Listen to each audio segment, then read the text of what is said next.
Shaw here from Bravura Media Company. Today we've got another vintage map for you guys. It is a map of Detroit, Michigan that was originally produced in 1895. We're going to examine and explore this map and other maps of Detroit, but before we do, let's give a brief historical overview of the background of Detroit and how it came to be, and then we'll go into it and zoom into these maps.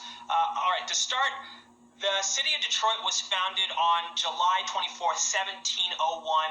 The city and the surrounding area, though, was originally inhabited by several Native American tribes as early as 11,000 years ago.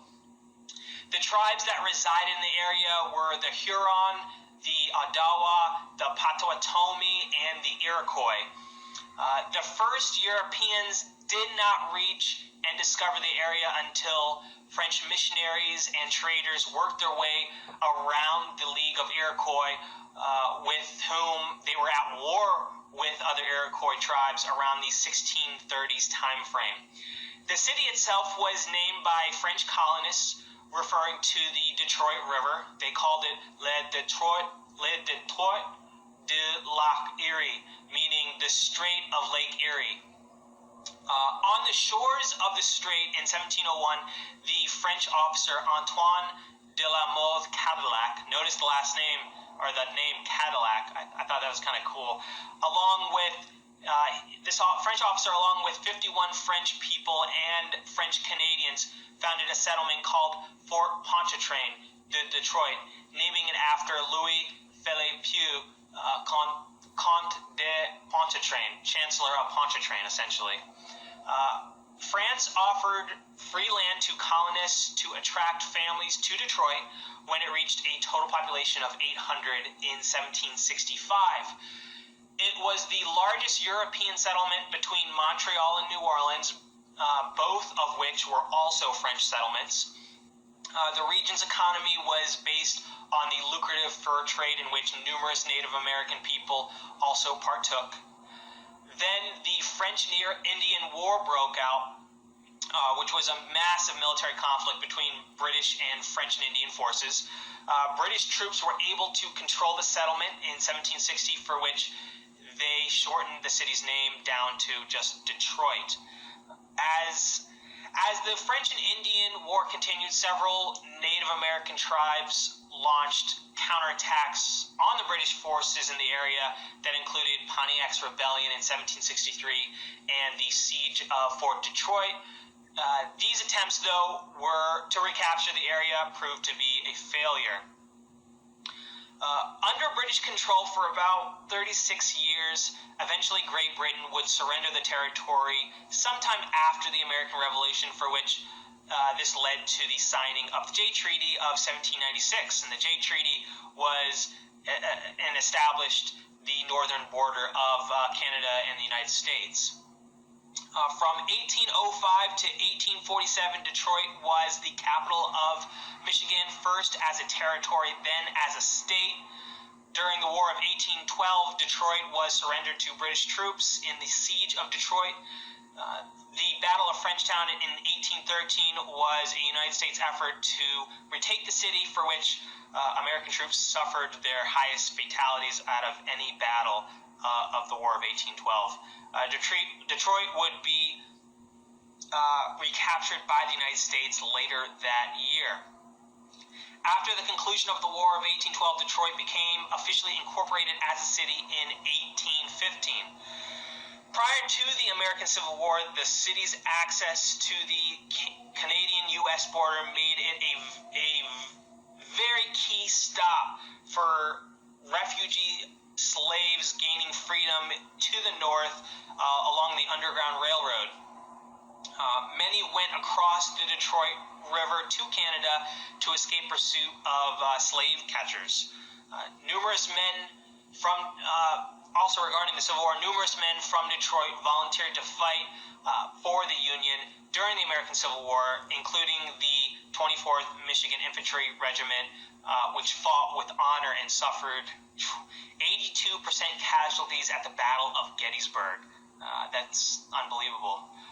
Detroit throughout the 19th century was sometimes referred to as the Paris of the West because of its architecture, grand avenues in Paris, its style, and also for Washington Boulevard being electrified by Thomas Edison.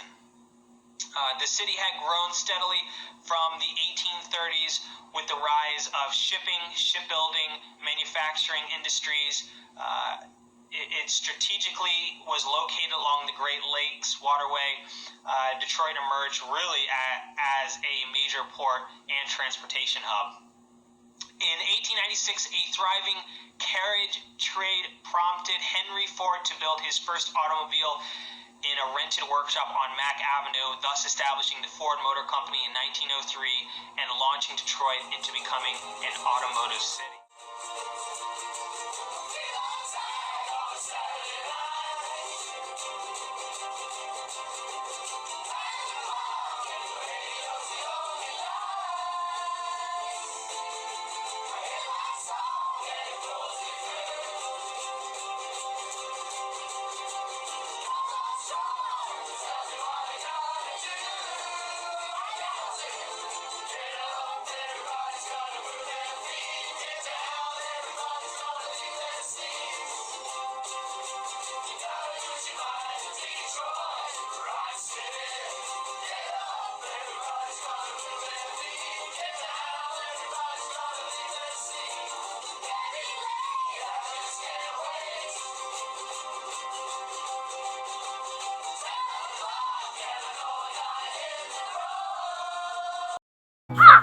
Hey guys and gals, it's your buddy Drew with Living History's Mysteries and Three-Eyed Raven Productions. I'm sitting here in Santa's little workshop up here at the North Pole, USA, watching things come together, and frankly, I couldn't be happier. This place is full of joy, it's full of love, it's full of hope, and it's full of happiness. I just want to send you guys a real quick reminder that we have our Secret Santa plan, or as some people are calling it, Drew's Santa Claus, going on from now until December 15th, 2022. It's our Adopt a Family program and our Toys for Tots. Like I said in a previous advo for it, ever since I started this channel, I have wanted to help people. And what better time of the year to give a little hope, give a little joy, and help out those that are less fortunate.